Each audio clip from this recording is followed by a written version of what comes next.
Okay, ಈಗ ಬಂದಿರುವಂತ ಒಂದು ಒಳ್ಳೆ ಖುಷಿ ವಿಚಾರ ಏನಪ್ಪಾ ಅಂತಂದ್ರೆ ಯಡಿಯೂರಪ್ಪನವರು ಒಂದು ಮಾತನ್ನು ಹೇಳಿದ್ರು, ನಮ್ಮ ಶಾಸಕರು ಬರ್ತಾರೆ, ಬರ ಅಧ್ಯಯನಕ್ಕೆ ತೆರಳುತ್ತಾರೆ ಅಂತೇಳಿ. ಅದಕ್ಕೆ ಒಂದು ಟ್ವಿಟರ್ ಮೂಲಕ ಕಾಂಗ್ರೆಸ್ ಶಾಸಕಾಂಗ ಪಕ್ಷದ ನಾಯಕರಾಗಿರುವಂತಹ ಸಿದ್ದರಾಮಯ್ಯನವರು ಅದನ್ನು ಸ್ವಾಗತಿಸಿದ್ದಾರೆ. ಆದರೆ ನಮ್ಮ ಪ್ರಶ್ನೆ, ನಿಮ್ಮ ಶಾಸಕರನ್ನ ಹೀಗೆ ಯಾವಾಗ ವಾಪಸ್ ಕರ್ಕೊಂಡ್ ಬರ್ತೀರಿ? ದೆಹಲಿಯಲ್ಲಿದ್ದ ಬಿಜೆಪಿ ಶಾಸಕರನ್ನ ಕರೆಸಿಕೊಂಡು ರಾಜ್ಯದ ಬರ ನಿರ್ವಹಣೆಯ ಸಮೀಕ್ಷೆಗೆ ಕಳುಹಿಸುವ BS ಯಡಿಯೂರಪ್ಪ ಅವರ ನಿರ್ಧಾರವನ್ನ ಸ್ವಾಗತಿಸುತ್ತೇನೆ ಅಂತೇಳಿ ಸಿದ್ದರಾಮಯ್ಯನವರು ಹೇಳಿದ್ದಾರೆ. ಇದು ಒಂದು ಗುಡ್ ಗೆಸ್ಚರ್. ಆದರೆ ಈ ಗೆಸ್ಚರ್ ನಿಮ್ಮ ಸೈಡಿಂದಲೂ ಆಗಬೇಕು. ನೀವು ನಿಮ್ಮ ಶಾಸಕರನ್ನ ಕರ್ಕೊಂಬನ್ನಿ, ಆಗ ಯಡಿಯೂರಪ್ಪನವರು ಕೂಡ ಹಾಕಲಿ, ನಾವು ಕೂಡ ನಿಮ್ಮ ಏನು ನಡೆಯನ್ನು ಸ್ವಾಗತಿಸ್ತೇವೆ ಅಂತೇಳಿ. ಸದ್ಯಕ್ಕೆ ಸಿದ್ದರಾಮಯ್ಯನವರು ಯಡಿಯೂರಪ್ಪನವರು ಇವತ್ತು ಬೆಳಿಗ್ಗೆ ಹೇಳಿದಂಥ ಮಾತು, ನಮ್ಮ ಶಾಸಕರು ಇವತ್ತು ಮಧ್ಯಾಹ್ನದೊಳಗೆ ಬರ್ತಾರೆ, ಬರ ನಿರ್ವಹಣೆ ಕೆಲಸದಲ್ಲಿ ತೊಡಗಿಕೊಳ್ತಾರೆ ಅಂತೇಳಿ. ಹಾಗಿದ್ದರೆ ಕುಮಾರಸ್ವಾಮಿಗೆ ಕೆಲಸ ಮಾಡಲು ಸಿದ್ದರಾಮಯ್ಯ ಬಿಡುತ್ತಿಲ್ಲ, ಈ ಒಂದು ಪಾಯಿಂಟ್ ಬರ್ತಾ ಇದೆ. ಏನಿದು? ಈ ಎಲ್ಲ ನಾಟಕದ ಹಿಂದೆ ಸಿದ್ದರಾಮಯ್ಯನವರ ಪೂರ್ತಿ ಕೈವಾಡವಿದೆಯಂತೆ ಮಂಗಳೂರಲ್ಲಿ ಕೇಂದ್ರ ಸಚಿವ DV ಸದಾನಂದ ಗೌಡರು ಆರೋಪ ಮಾಡಿದ್ದಾರೆ. ಶುರುವಾಯಿತು, ಕುಮಾರಸ್ವಾಮಿಗೆ ಕೆಲಸ ಮಾಡಲು ಸಿದ್ದರಾಮಯ್ಯ ಬಿಡ್ತಿಲ್ಲ ಅಂತಂದ್ಬಿಟ್ಟು ತುಂಬ ಬೇಸರಗೊಂಡು ಸದಾನಂದ ಗೌಡರು ಈ ಹೇಳಿಕೆಯನ್ನು ಕೊಟ್ಟಿದ್ದಾರೆ. ಕುಮಾರಸ್ವಾಮಿಗೆ ಕೆಲಸ ಮಾಡಲು ಸಿದ್ದರಾಮಯ್ಯ ಬಿಡ್ತಾ ಇಲ್ಲ, ಈ ಎಲ್ಲ ನಾಟಕದ ಹಿಂದೆ ಸಿದ್ದರಾಮಯ್ಯನವರ ಪೂರ್ತಿ ಕೈವಾಡವಿದೆಯಂತೆ. ಮಂಗಳೂರಿನಲ್ಲಿ ಕೇಂದ್ರ ಸಚಿವ DV ಸದಾನಂದ ಗೌಡರು ಆರೋಪಿಸಿದ್ದಾರೆ. ಮಾಜಿ ಮುಖ್ಯಮಂತ್ರಿಗಳು ಕೂಡ ಸದಾನಂದ ಗೌಡರು ಹಿಂಬಾಲಕರನ್ನ ಬಿಟ್ಟು ಸಿದ್ದರಾಮಯ್ಯ ಅವರಿಂದ ಸರ್ಕಾರ ಅಸ್ಥಿರಗೊಳಿಸುವ ಪ್ರಯತ್ನ ಅಂತ ಹೇಳಿ ಒಂದು ಆರೋಪವನ್ನು ಮಾಡಿದ್ದಾರೆ. ಯಾಕಂದರೆ ಈ ರೀತಿಯ ಮಾತುಗಳು ಕೇಳಿ ಬರ್ತಾ ಇತ್ತು ರಾಜಕೀಯ ಪಡಸಾಲೆಯಲ್ಲಿ. ಯಾಕಂತಂದರೆ ಗೋಕಾಕ್ನ ಶಾಸಕರೇನಿದ್ದಾರೆ ಅವರು ಸಿದ್ದರಾಮಯ್ಯನವರ ಫಾಲೋವರ್. ಸೊ ಹಾಗಾಗಿ ಇದೆಲ್ಲವೂ ಕೂಡ ಸಿದ್ದರಾಮಯ್ಯನವರೇ ಮಾಡಿಸ್ತಾ ಇರೋದು ಅಂತೇಳಿ. ಹಾಗಾಗಿನೇ ಸಿದ್ದರಾಮಯ್ಯನವರು ಕೂಡ ಮೊನ್ನೆ ಹುಬ್ಬಳ್ಳಿಯಲ್ಲಿ ಒಂದು ಮಾತನ್ನು ಹೇಳಿದರು, ಯಾವುದೇ ಅತೃಪ್ತ ಶಾಸಕರಿಗೆ ಮಂತ್ರಿಗಿರಿ ಕೊಡೋದಕ್ಕೆ ಸಾಧ್ಯನೇ ಇಲ್ಲ, ಕಡ್ಡಿ ಮುರಿದ ಹಾಗೆ ಹೇಳಿದರು. ಯಾಕಂದರೆ ಈ ಅವರ ಮೇಲೆ ಬರ್ತಾ ಇರುವಂಥ ಆರೋಪವನ್ನು ಓಕೆ, ಸದಾನಂದ ಗೌಡರು ಏನು ಹೇಳಿದ್ರು? ಹಾಗಿದ್ರೆ ಒಳ್ಳೆ ಏಡಿಗಳ ರೀತಿಯಲ್ಲಿ ಒಂದು ತಟ್ಟೆ ಒಳಗೆ ಹಾಕಿದರೆ ಹೇಗೆ ಏಡಿ ಒಂದರ ಒಂದು ಕೈ ಕಾಲು ಎಳಿತದೆ, ಅದೇ ರೀತಿ ಕಾಂಗ್ರೆಸ್ನ ಆಂತರಿಕ ಕಚ್ಚಾಟಗಳು ಇವತ್ತು ಒಂದು ಕರ್ನಾಟಕದ ರಾಜಕಾರಣವನ್ನ ಒಂದು ರೀತಿಯಲ್ಲಿ ಹೇಸಿಗೆ ತಾಣವಾಗಿ ಪರಿವರ್ತನೆ ಮಾಡಿದೆ. ಇವತ್ತು ಕುಮಾರಸ್ವಾಮಿ ಅವರ ಮುಖ್ಯಮಂತ್ರಿಯಾಗಿ ಕೆಲಸ ಮಾಡುವ ಹಂಗೂ ಇಲ್ಲ, ಸಿದ್ದರಾಮಯ್ಯವರು ಅವರನ್ನು ಕೆಲಸ ಮಾಡೋಕ್ಕೆ ಬಿಡ್ತಾನೂ ಇಲ್ಲ. ನನಗೆ ಅನಿಸ್ತದೆ ಈ ಎಲ್ಲ ನಾಟಕದ ಹಿಂದೆ ಸಿದ್ದರಾಮಯ್ಯನವರ ಪೂರ್ತಿ ಕೈವಾಡ ಇದೆ.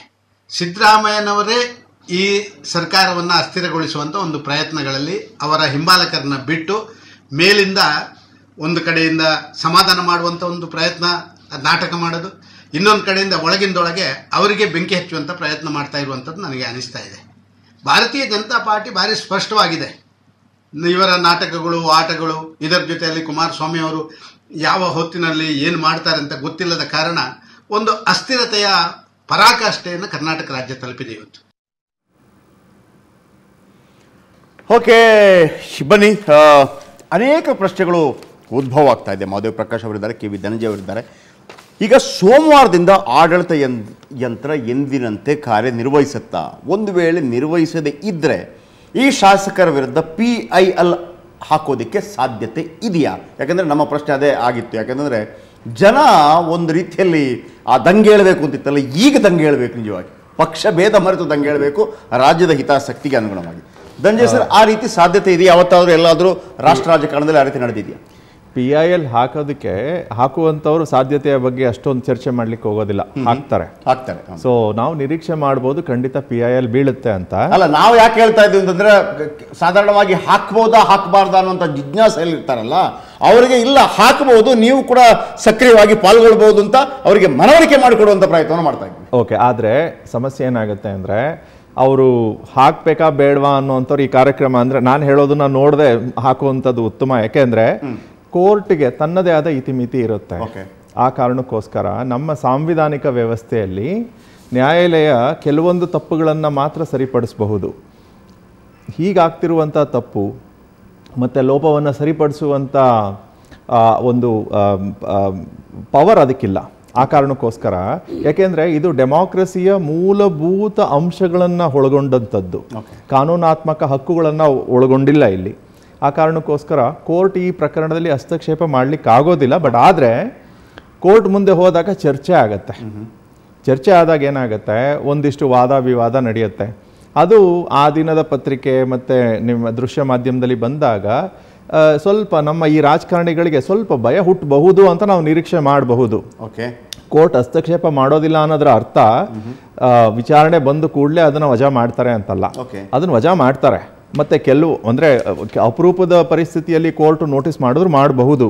ಬಟ್ ಆದರೆ ಸಾಂವಿಧಾನಾತ್ಮಕವಾಗಿ ಮತ್ತು ಕಾನೂನಾತ್ಮಕವಾಗಿ ಹೇಳೋದಾದರೆ ಈ ರೀತಿ ಚುನಾಯಿತ ಪ್ರತಿನಿಧಿಗಳು ತಮ್ಮ ಕೆಲಸವನ್ನು ಮಾಡದೆ ಎಲ್ಲರೂ ಒಟ್ಟಿಗೆ ರೆಸಾರ್ಟ್ನಲ್ಲಿ ಸೇರಿಕೊಂಡು ಹೌಸ್ ಇಟ್ಕೊಳ್ಳುವಂಥದ್ದು ಏನು ಪ್ರಕ್ರಿಯೆ ಇದೆ, ಇಂಥ ಒಂದು ಪ್ರಕ್ರಿಯೆಗೆ ತಡೆ ಕೊಡಿ ಅಂತ, ಅಥವಾ ಅಂಥವರಿಗೆ ದಯವಿಟ್ಟು ಆದೇಶವನ್ನು ಮಾಡಿ ಅದನ್ನು ಬಿಟ್ಟು ಬಂದು ಕೆಲಸ ಮಾಡಲಿಕ್ಕೆ ಅಂತ ಒಂದು ಮನವಿಯನ್ನು ನ್ಯಾಯಾಲಯದ ಮುಂದೆ ಮಾಡಲಿಕ್ಕೆ ಸಾಧ್ಯವಾಗೋದಿಲ್ಲ.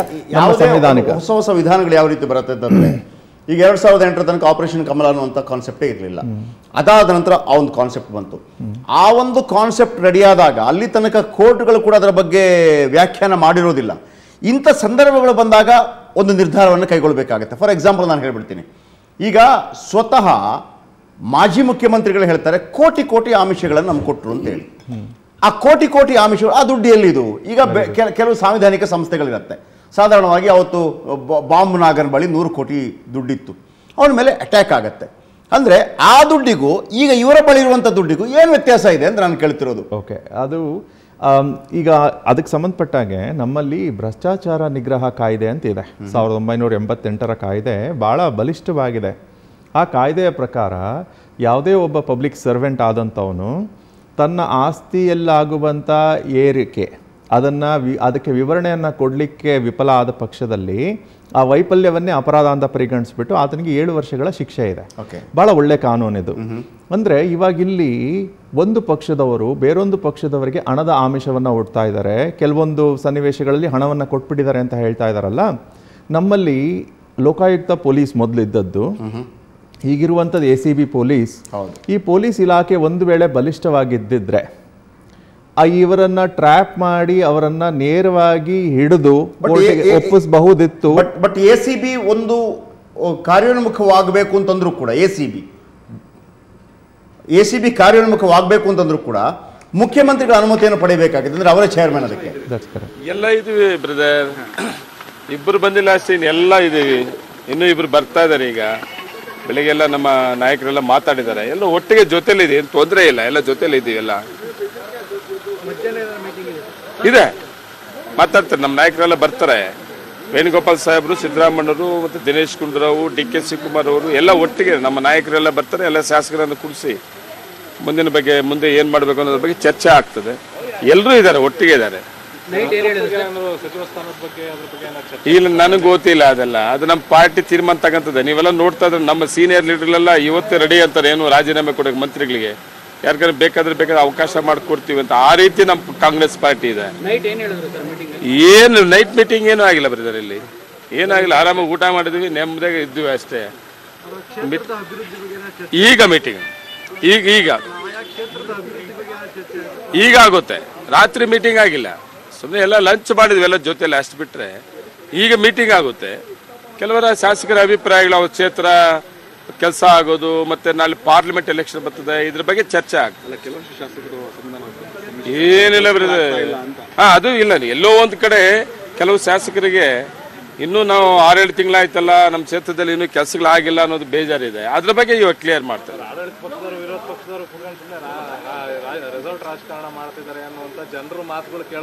ನಾವೆಲ್ಲೂ ಹೋಗಿಲ್ಲ, ಡೆಲ್ಲಿ ಮತ್ತೆ ಬೇರೆ ಕಡೆ ಎಲ್ಲೂ ಹೋಗಿಲ್ಲ. ನಾವು ಇಲ್ಲಿ ಬಂದಿದ್ವಿ, ಈಗೆಲ್ಲ ಮೀಟಿಂಗ್ ಆದ್ಮೇಲೆ ಓಡ್ತೀವಿ ಅಷ್ಟೇ. Okay, thank you.